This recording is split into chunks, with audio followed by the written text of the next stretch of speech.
beri nama pedang ini Naga Puspa. Selamatkan dia. Jangan sampai jatuh ke tangan pendekar berwatak jahat.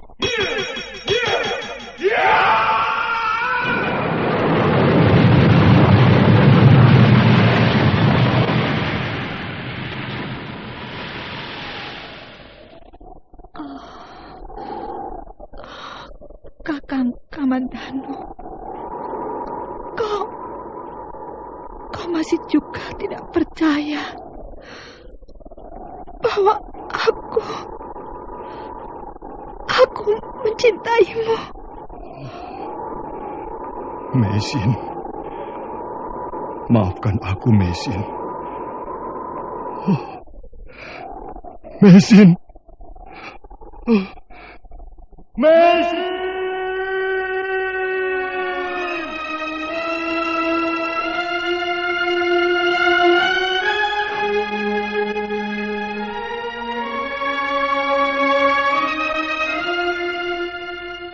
Tutur Tinula.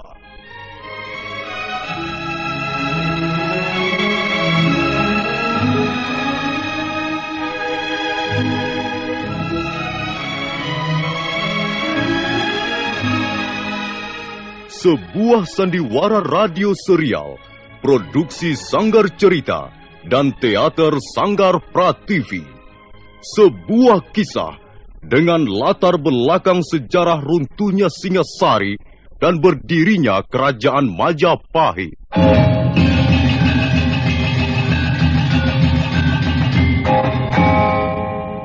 Sandiwara ini didukung oleh pemain-pemain radio yang sudah ternama.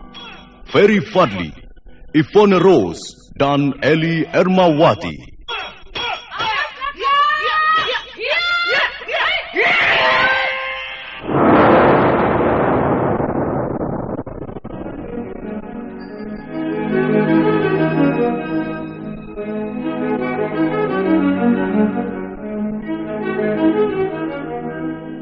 Naskah ditulis dan diolah oleh S. Tijab.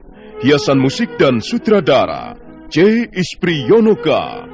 Kali ini mengetengahkan episode ke-20 dengan judul Golek Kayu Mandana.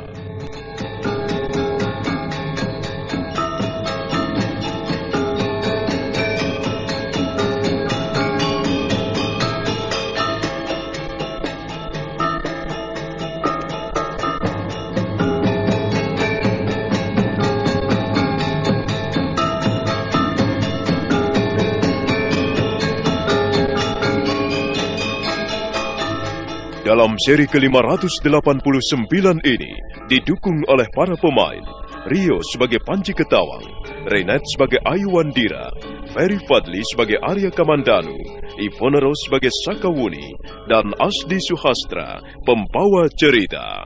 Selamat menikmati.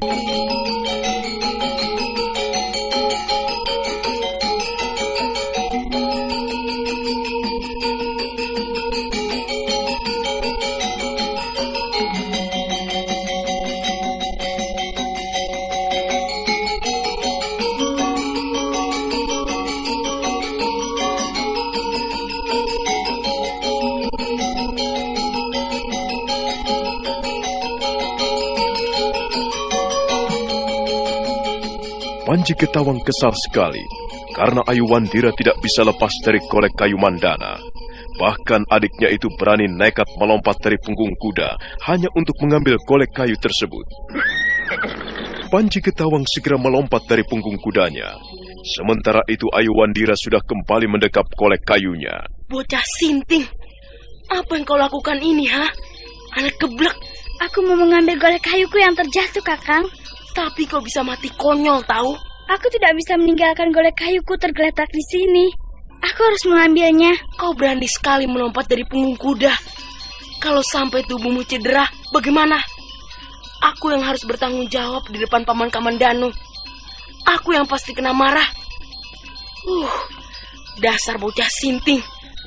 Kau membuatku susah saja, Ayu. Kalau kau mau berhenti sebentar, Aku tidak akan melompat dari punggung kuda. Aku tidak bersalah, Kakang. Kau yang bersalah. Mengapa kau malah mempercepat lari kuda? Kau ingin golek kayuku ini terlepas dari tanganku, bukan? Golek kayu. Aku bosan mendengarnya. Dengar, Ayu. Kalau kau masih membawa-bawa golek kayumu itu, aku tidak akan mengajakmu pulang ke Majapahit. Aku akan pulang sendirian. Terserah padamu, Kakang. Aku juga berani pulang sendiri. Kau harus jalan kaki sampai ke Majapahit. Aku sudah biasa berjalan kaki. Bahkan, selama ini kemana-mana aku selalu jalan kaki bersama Nenek Raga Runting. Ayu, serahkan golek kayu itu padaku. Untuk apa? Kau tidak menyukai barang ini, bukan? Aku akan menghancurkan golek kayumu itu. Aku akan merusakkannya. Aku akan membakarnya habis. Aku benci golek kayumu itu. Benda itu tidak membawa manfaat apa-apa. Benda itu hanya menyebarkan keributan di antara kita. Selama ini, Paman Kamandanu dan Bibi Sakawuni menyuruh agar kita selalu rukun. Tapi, bagaimana kita bisa rukun selama golek kayu itu masih tetap kau gendong-gendong? Kau jahat, Kakang Panji. Golek kayu ini tidak bersalah apa-apa. Dia mengganggu apa? Dia hanya sebuah golek kayu. Dia tidak mampu berbuat apa-apa. Dia tidak bisa memaki-maki seperti Kakang Panji. Dia tidak bisa marah-marah. Lihatlah. Dia pun tidak tersinggung, walaupun kau berkata-kata kasar kepadanya. Bahkan, dia selalu tersenyum. Apa salahnya? Mengapa dia harus dirusakkan? Mengapa harus dibakar? Kau kejam, Kakang Panji. Aku benci padamu.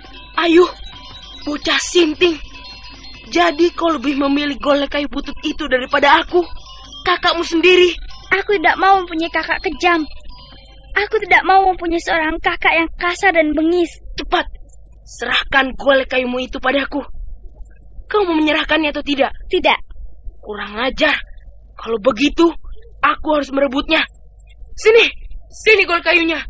Berikan padaku. Cepat, berikan. Jangan, Kakang. Berikan. Jangan, Kakang Panji. Hup. Jangan. Hai. Hiya. Hai. Hai. Hiya. Hiya. Hai. Hai. Hup. Hup. Hup.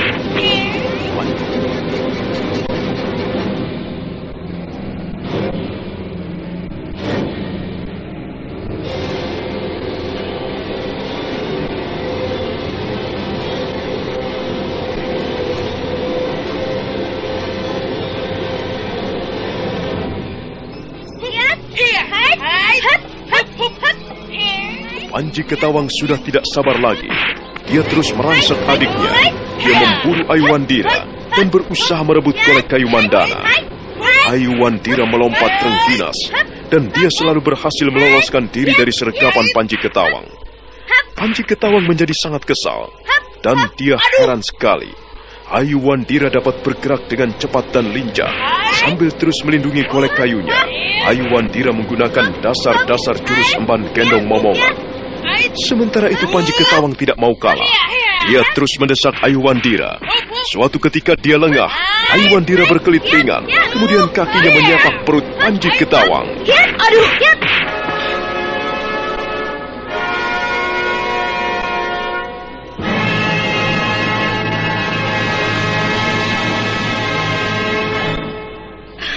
Aduh, kurang ajar kau, Ayu.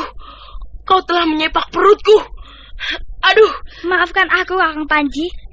Salahmu sendiri. Mengapa kau mau merebut golek kayuku ini? Bocah edan. Aku tidak mau kalah. Aku tidak mau menyerah. Golek kayumu itu harus kurebut dan kubakar. Ayo, sini. Serahkan golek kayumu. Cepat, serahkan padaku. Hup. Hai. Hiya. Hop. Hiya. Hup. Hiya. Hai. Hiya. Hiya. Hop. Hai.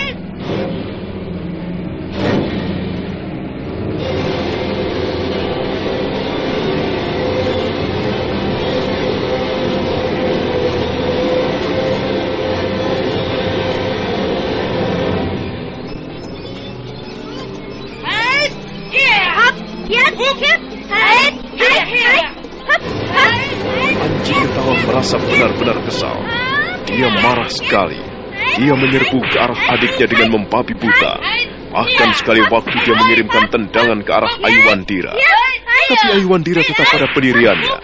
Ia tidak akan menyerahkan golek kayu mandana kepada kakaknya.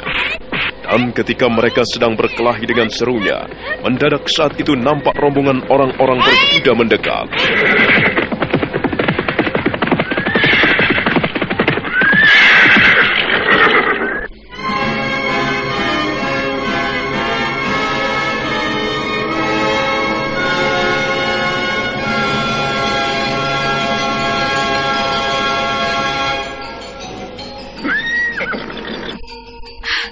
Paman, Kakang Panji nakal, Paman. Dia mau merebut golek kayuku. Kalian semuanya nakal. Apa yang kalian lakukan di tempat ini? Mengapa kalian bermain-main terlalu jauh? Kakang Panji yang mengajakku, Paman. Benarkah itu, Panji? Panji, mengapa kau diam saja? Apa kau tidak mempunyai lidah untuk menjawab? Benar kan? Kau yang mengajak adikmu bermain-main sampai kemari? Iya, Paman. Benar. Mengapa justru kau yang mengajari adikmu berbuat kenakalan? Kau sudah lebih besar, Panji. Seharusnya kau memberi contoh-contoh yang baik. Aku tadi sudah berpesan apa kepadamu? Jagalah adikmu baik-baik di rumah. Tapi kau malah mengajaknya bermain-main sampai ke tempat ini. Maafkan saya, Paman. Soalnya saya tidak betah tinggal di rumah terus-menerus. Alasan. Kau selalu mengemukakan alasan. Kau tidak pernah belajar memperbaiki kesalahan, tapi selalu menyodorkan alasan. Itu tidak baik, Panji. Kalau kau tidak bisa merubah sikapmu itu, kau tidak akan bisa memperoleh kemajuan apa-apa. Kau dengar kata-kataku ini? Iya, Paman. Sekarang aku mau tahu. Mengapa kalian berdua sampai ribut? Apa masalahnya? Kakang Panji mau merebut golek kayuku ini, Paman. Katanya, golek kayuku jelek. Golek kayuku bau busuk. Dan dia mau merusakkannya, mau membuangnya atau membakarnya. Benarkah demikian, Panji? Saya sebel, Paman. Ayu selalu menggendong-gendong golek kayu itu. Dia tidak bisa terlepas dari golek kayu itu. Padahal kan banyak golek kayu yang lain, yang lebih bagus, yang tidak berbau apek. Kau memang lain dengan adikmu, Panji. Kau mempunyai selera yang tinggi. Kau tidak menyukai kesederhanaan seperti adikmu itu. Pemuda macam apa kau ini? Kau hanya menyukai kesenangan-kesenangan saja. Kau hanya menyukai barang-barang yang mewah. Baiklah. Itu tidak apa-apa. Kau boleh menyukai apa saja, asal diimbangi dengan kerja keras. Tapi apa yang kau lakukan selama ini? Kau tidak pernah bekerja apa-apa. Sementara itu ada orang lain menyukai barang yang sederhana, dan kau tidak terima. Kau ingin merebutnya dan merusakkannya. Watak macam apa itu, Panji? Kau harus malu kepada adikmu. Dia ternyata lebih dewasa dibanding kamu. Sudahlah. Sudah. Ayo kita pulang. Dan awas, Panji. Aku tidak ingin peristiwa ini terulang kembali. Paman, Kakang Panji tidak mau mengajakku naik kuda bersama-sama. Katanya, aku disuruh pulang sendiri. Jangan khawatir, Ayu. Sekarang ada Paman Kamandanu. Ayo, naiklah kuda bersama Paman. Tapi Paman, apakah saya masih boleh membawa golek kayu mandana ini? Boleh saja. Mengapa tidak boleh? Golek kayumu itu toh tidak berbahaya. Ayo, cepat Ayu, naiklah. Baik, Paman. Hup. Apa lagi yang kau tunggu, Panji? Cepat naik ke atas kudamu. Kita pulang bersama-sama.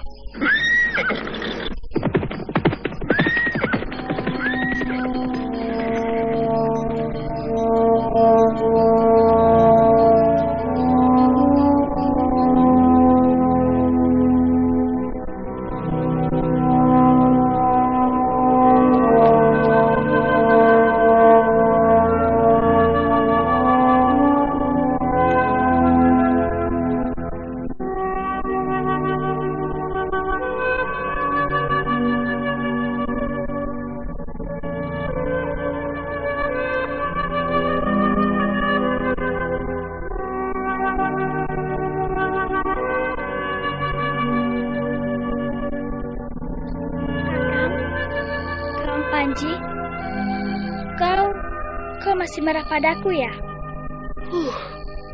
Kau suka mengadu-adu di depan Paman Kamandanu. Akhirnya, akulah yang kena sasaran. Aku dikatakan pemuda pemalas, tidak suka bekerja keras. Aku tidak bermaksud buruk kepadamu, Kakang Panji. Aku hanya mengatakan apa adanya.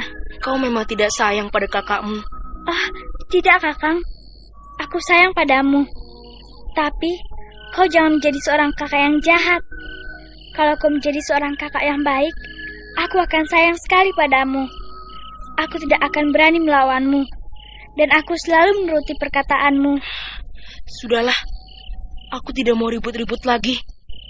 Kalau sampai Paman Arya Kamandanu mendengar, pasti akulah yang disalahkan. Sudahlah, masa bodoh dengan golek kayumu itu. Aku tidak peduli lagi.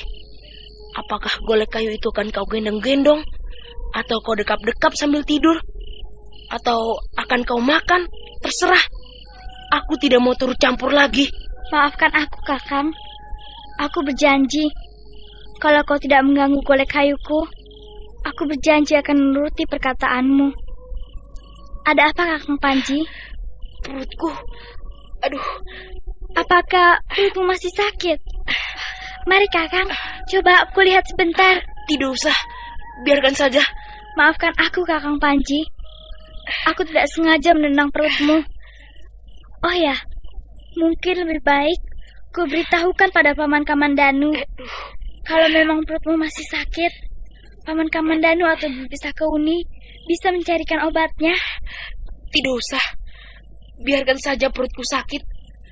Nanti juga sembuh sendiri.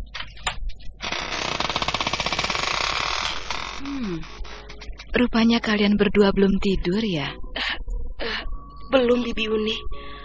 Kami belum ngantuk. Kalau begitu kemarilah. Ayo, kalian berdua ikut aku. Paman Kamandanu menunggu kalian di ruang pendopo. Ada yang ingin kami bicarakan dengan kalian berdua. Ayo Panji, ayo. Ya, Bibi Uni. Ayo, Kakang.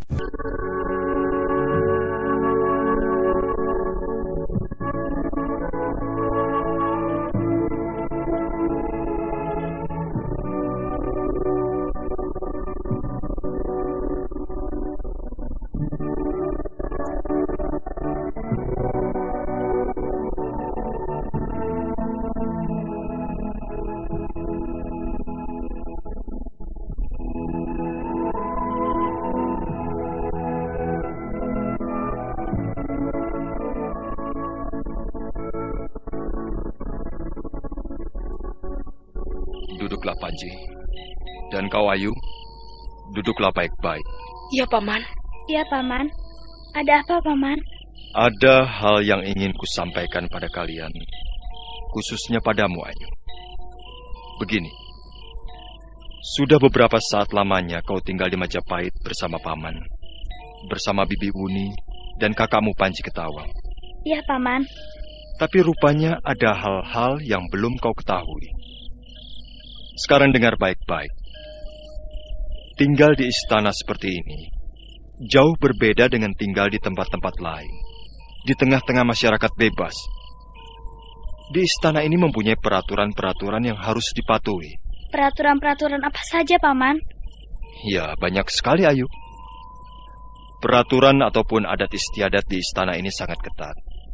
Dan tidak seorang pun yang tinggal di istana ini diizinkan bertingkah laku semau-maunya.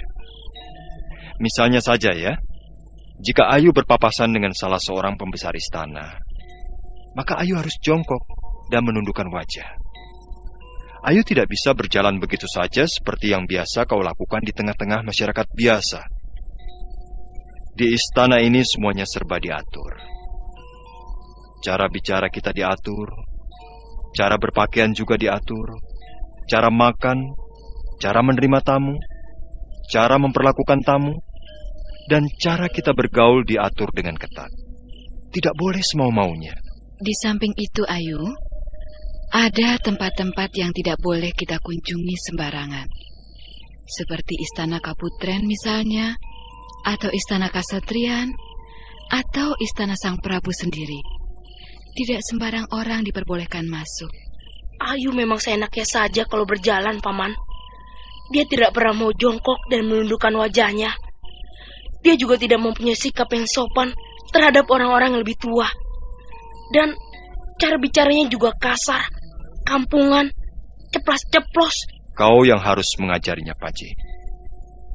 Tentu saja Ayu belum tahu semua itu. Dia belum lama tinggal di lingkungan istana ini. Dia masih harus banyak belajar. Dia masih harus berusaha menyesuaikan diri. Mengapa semuanya harus diatur, Paman? Ya, memang seperti itulah keadaan atau kehidupan di lingkungan istana. Paman sendiri tidak tahu mengapa harus begitu. Tapi ada sebuah pepatah Jawa yang mengatakan, Deso mawa coro, negoro mawa toto. Artinya, kehidupan pedesaan mempunyai adat dan tata caranya sendiri. Demikian pula kehidupan di tengah-tengah atau di lingkungan istana, atau di tengah-tengah masyarakat kota, mempunyai adat ataupun tata caranya sendiri. Karena itu, Ayu, mulai sekarang kau harus belajar menyesuaikan diri dengan lingkungan istana. Sebab kalau tidak, semua itu bisa mendatangkan kesulitan bagi kita. Dengar, Ayu. Kau tidak bisa berbuat semau-maumu di sini. Kalau dulu di tengah-tengah hutan, kau bisa berteriak-teriak sesuka hatimu. Tapi di sini tidak boleh. Kau harus mentaati semua peraturan yang berlaku. Bukan hanya Ayu. Kau sendiri juga harus mentaati peraturan itu, Panji. Sekalipun kau lebih lama tinggal di lingkungan istana ini, kau juga masih seringkali berbuat kekeliruan. Pokoknya kalian berdua harus berhati-hati. Kalau ada sesuatu, jika kalian menginginkan sesuatu, kalian harus merundingkannya lebih dulu dengan paman ataupun bibi Buni, ya? Sebab ketahuilah, pamanmu adalah seorang panglima perang. Dan sebagai seorang panglima perang, namanya cukup disegani. Karena itu kehidupan kita selalu disorot oleh orang lain. Kehidupan kita selalu diintip oleh orang lain. Jika sampai salah seorang di antara kita melakukan kesalahan, sekalipun kesalahan itu kecil, maka berita itu pasti akan segera tersebar meluas kemana-mana. Bagaimana, Ayu? Ya, kau memang masih terlalu kecil. Tapi, walaupun masih kecil, kau harus berusaha memahami persoalan ini, ya? Ya, Bibi Buni. Sekarang, saya akan berhati-hati. Saya akan menuruti segala petunjuk dan nasihat Bibi Buni ataupun dari Paman Arya Kamandanu. Bagus. Syukurlah, Ayu. Ayu anak yang baik. Ayu tentu bisa mengerti apa yang Paman maksudkan. Sekarang kalian boleh kembali, dan sebaiknya kalian segera tidur, karena hari sudah malam.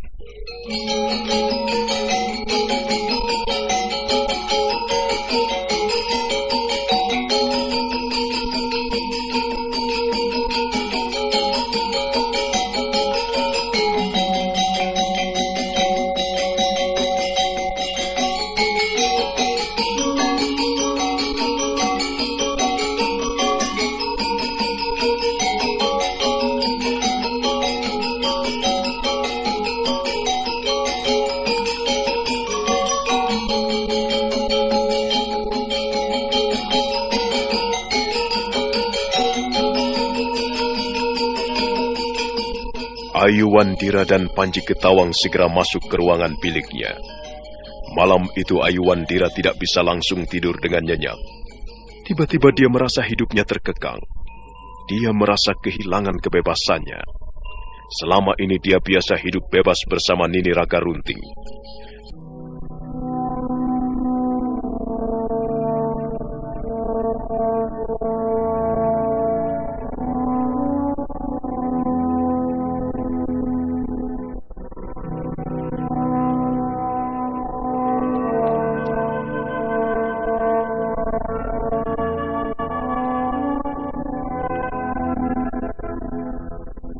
Arya Kamandanu dan Sakawuni memberikan nasihat ataupun pengarahan kepada Ayu Wandira.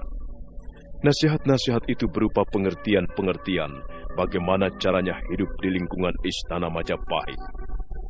Ayu Wandira malam itu tidak bisa langsung tidur dengan nyenyak. Dia merasakan kebebasannya mulai direnggut oleh tata cara ataupun adat istiadat istana. Selama ini dia hidup bebas mengembara bersama Nini Raka Runting. Dan sekarang dia terpaksa harus menuruti peraturan-peraturan yang dianggapnya sangat mengekang. Ayu, kau masih belum tidur juga. Apa saja yang kau pikirkan, Ayu? Ternyata tidak enak ya Kakang tinggal di lingkungan istana. Mengapa tidak enak? Kita tidak bisa bebas. Semuanya serba diatur. Ini tidak boleh, itu tidak boleh. Harus begini dan harus begitu. Memang sudah seperti itu adat istiadat istana, Ayu. Kau harus menyesuaikan diri. Nanti, lama-kelamaan, hal itu akan menjadi biasa bagimu. Kita tidak akan mengalami kesulitan lagi, karena sudah biasa. Rasa-rasanya, aku lebih senang, lebih bahagia hidup bersama Nenek Raka Runting.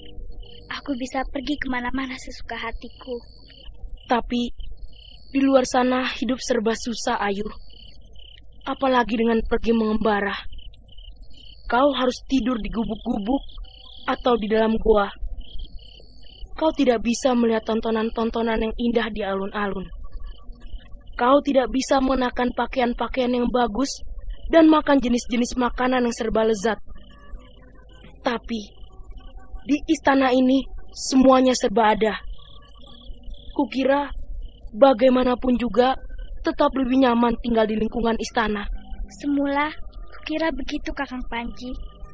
Tapi ternyata tidak seperti yang aku bayangkan. Apa senangnya hidup serba diatur begitu. Mau begini tidak boleh, mau begitu tidak boleh. Kita pengen begini, tapi harus begitu. Apa senangnya? Tapi ingat Ayu, di istana ini kau bisa bertemu dengan orang-orang besar, orang-orang yang ternama, orang-orang yang dikagumi oleh seluruh rakyat Majapahit. Apa enaknya bisa bertemu dengan orang-orang besar? Mereka kan orang-orang juga, sama seperti kita. Apa bedanya? Dasar anak gunung, dasar bocah kampungan. Bertemu dengan orang besar itu, bagi rakyat jelata merupakan kebanggaan, Ayu. Kapan mereka bisa bertemu dengan Gusti Ramapati misalnya, atau Gusti Patinambi, atau dengan Sang Prabu sendiri? Kapan mereka bisa bertemu? Itulah keistimewaan tinggal di lingkungan istana. Seperti apa yang dikatakan Paman Kamandanu, sekarang ini kita sudah menjadi bagian dari istana Majapahit. Dan mau tidak mau, kita harus mentaati seluruh peraturan-peraturan yang berlaku di sini. Lagi pula, Ayu, kalau kau tidak kerasan tinggal di sini, kau mau tinggal di mana? Entahlah Kakak Panji. Tapi rasa-rasanya aku tidak betah terus-menerus hidup dengan peraturan-peraturan seperti ini. Kau bodoh, Ayu. Kau tidak tahu bahwa tinggal di istana merupakan kesempatan yang sangat baik untuk membina masa depan kita. Tapi sebenarnya kita ini masih lumayan, Ayu. Artinya, kebebasan kita tidak terlalu dikekang. Coba, perhatikan kehidupan putra-putri Sang Prabu. Mereka sama sekali tidak diizinkan untuk keluar dari istana Kaputren ataupun istana Kasatrian. Kalau toh mereka keluar, harus dikawal dengan ketat. Istana Kaputren itu letaknya di mana, Kakang? Di sebelah sana, di belakang istana Sang Prabu. Apakah istana Kaputren juga indah? Tentu saja. Istana itu sangat indah. Seperti istana para bidadari di Kahyangan. Siapa saja tinggal di istana Kaputren itu? Banyak yang tinggal di situ. Di antaranya, 5 orang istri Sang Prabu sendiri. Kemudian, 2 orang putri Sang Prabu juga tinggal di istana Kaputren. Di samping itu, juga ada banyak dayang-dayang ataupun para emban. Apakah kedua orang putri Sang Prabu cantik? Seperti apa rupa mereka? Yang jelas, tidak seperti anak kampung, seperti Ayu Andira. Aku bertanya sungguh-sungguh, Kakang. Apa kau mau melihat mereka? Nanti aku tunjukkan. Di mana? Di mana aku bisa melihat mereka? Ya, tentu saja di istana Kaputren.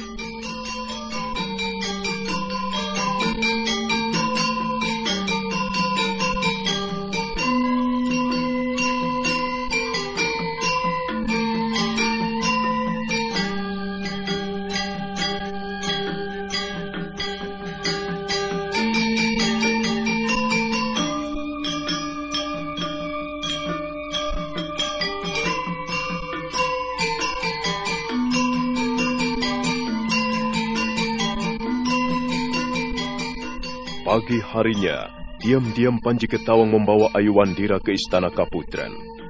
Mereka berjalan mengendap-endap melalui gapura belakang. Sebentar kemudian mereka sudah berada di lorong menuju istana Kaputren. Di balik dinding inilah istana Kaputren, Ayu. Kok tidak ada penjaganya, Kakang? Mereka berkumpul di sebelah sana.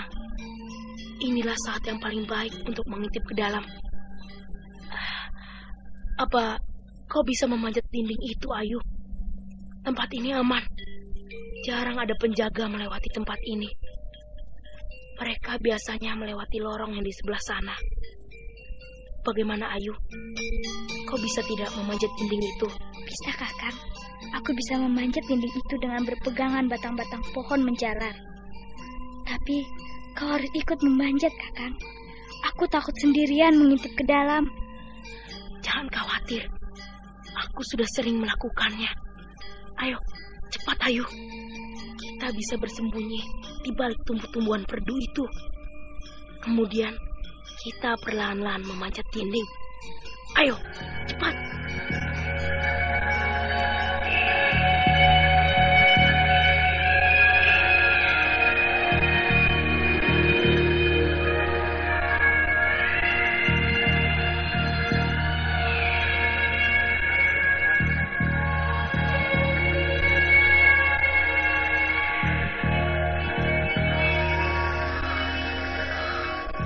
Panji Ketawang menarik tangan adiknya. Kemudian mereka berdua menyelinap di balik tumbuh-tumbuhan perdu. Mereka menunggu sampai saat yang paling baik untuk memanjat dinding. Mereka terkejut ketika ada dua orang penjaga bergegas melangkah melewati lorong. Mereka hampir tidak bisa bernapas. Setelah penjaga itu pergi, barulah mereka kembali tenang, dan mereka pun mulai memanjat dinding istana Kaputren.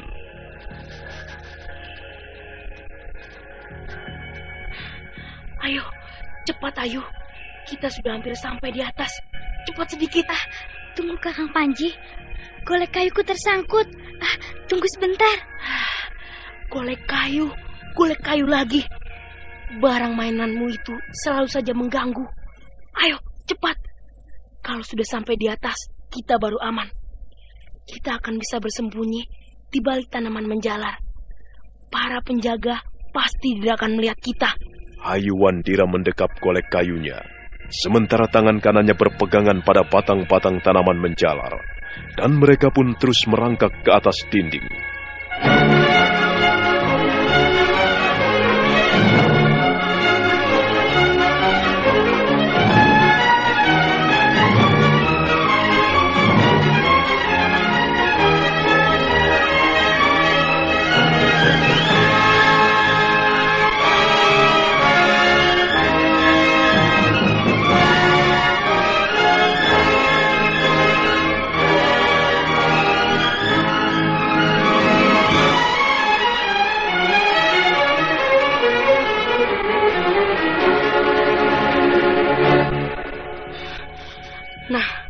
Lihat Ayu, itulah istana Kaputren.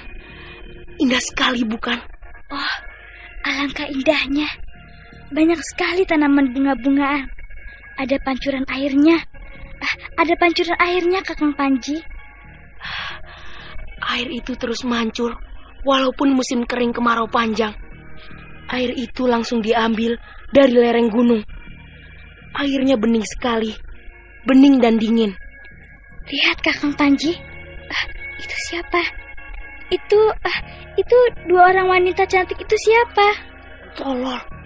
Itu dayang-dayang. Mereka tugasnya mengasuh Tuan Putri. Nah, lihat Ayu. Itulah Tuan Putri. Itu. Mereka baru saja keluar dari ruangan biliknya.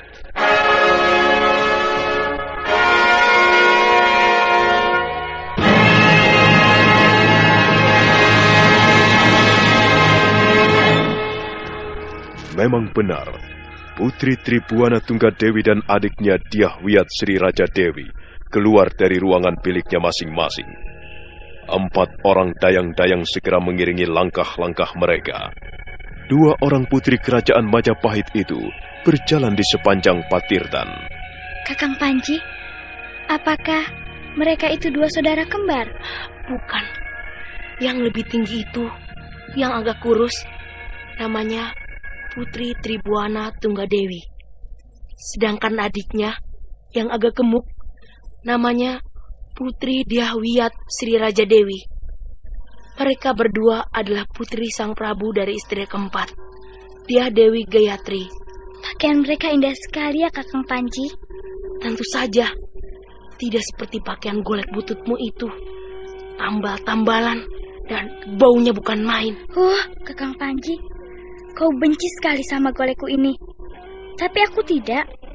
Walaupun dia berpakaian buruk, tapi aku menyayanginya lebih dari yang lain. Kau memang bocah yang aneh. Apakah tugas dayang-dayang itu, Kakang? Tugasnya banyak, macam-macam. Yang penting, dia harus melayani 2 orang putri Sang Prabu itu.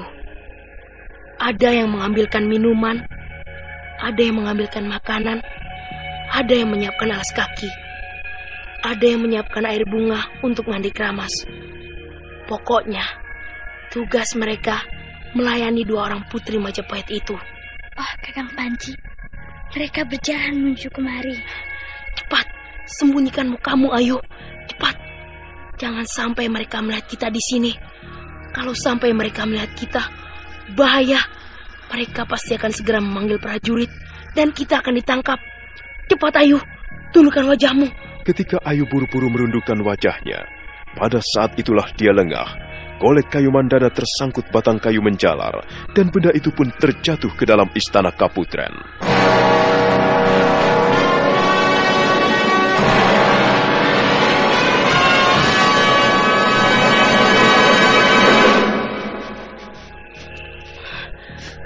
Ada apa, Ayu? Ayu, ada apa? Mengapa tubuhmu gemetar? Ayu, Ayu, mengapa wajahmu pucat? Golekku, Kakang Panji. Golekku. Mana golek kayumu? Terjatuh ke sana. Dia tersangkut akar batang pohon menjalar. Lalu dia jatuh ke sana. Kau ini bagaimana? Seharusnya kau meninggalkan golek kayu itu di rumah. Itulah, kau selalu tidak menuruti kata-kataku. Sekarang bagaimana coba? Sudahlah, lupakan saja golek kayumu itu. Tapi Kakang Panji, kau harus menolong aku. Tolonglah aku, Kakang Panji. Menolong bagaimana? Ambilkan golek kayuku. Cepat, ambilkan, Kakang. Kau gila. Benar-benar bocah sinting. Bagaimana aku berani mengambil golek kayumu itu? Kau ingin aku ditangkap prajurit-prajurit Majapahit? Sudahlah, lupakan saja golek kayumu itu. Cepat, tundukkan wajahmu. Cepat, Ayu. Sembunyikan wajahmu. 2 orang putri itu berjalan menuju kemari.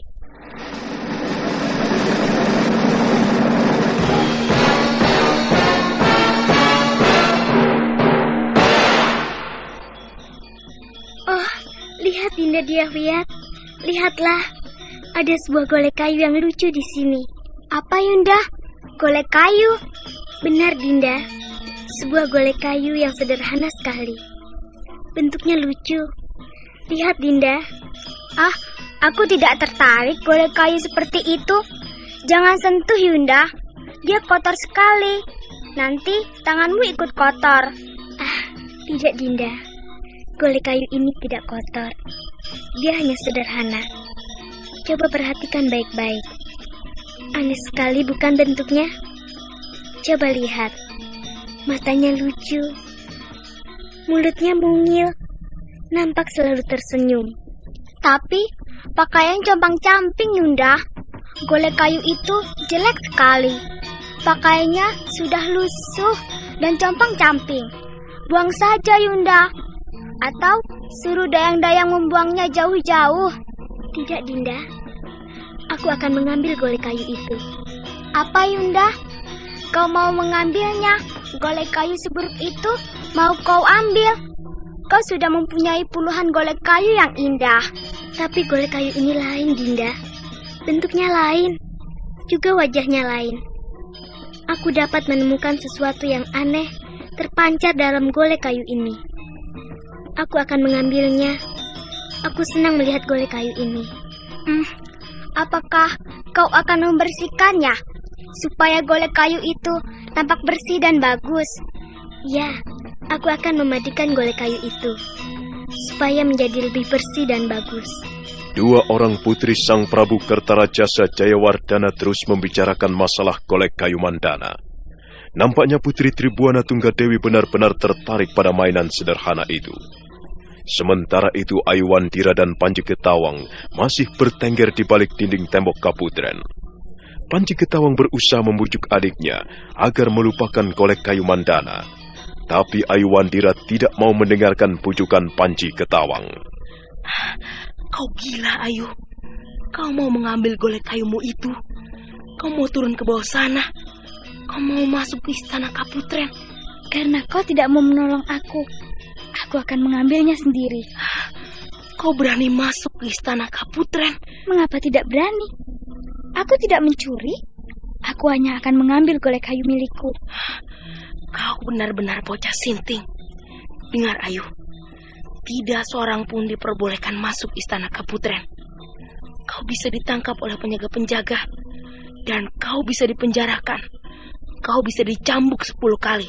Aku tidak takut, walaupun harus dicambuk 100 kali. Aku tidak mau kehilangan golek kayu mandana. Tunggu, Ayu. Kau jangan gila. Sudahlah, lupakan saja golek kayu itu. Ayo, kita pulang. Tidak, Kakang. Aku tidak mau pulang. Aku tidak akan pulang sebelum mengambil golek kayuku. Jangan, Ayu. Jangan lakukan itu. Kau ini bodoh sekali.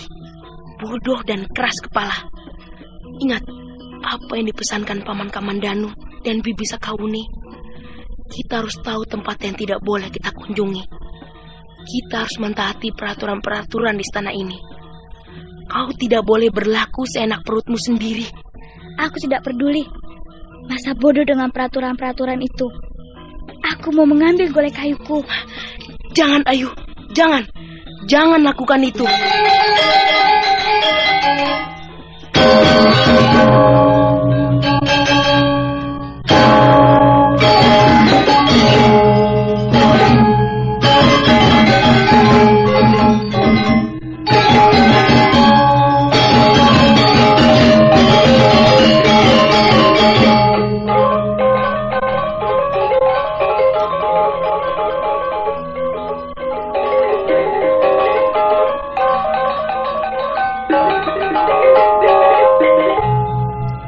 Ayuwandira tidak menghiraukan lagi bisikan-bisikan kakaknya.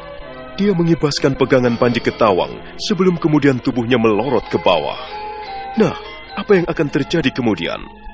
Saudara pendengar, silakan menunggu seri berikutnya. Sampai jumpa.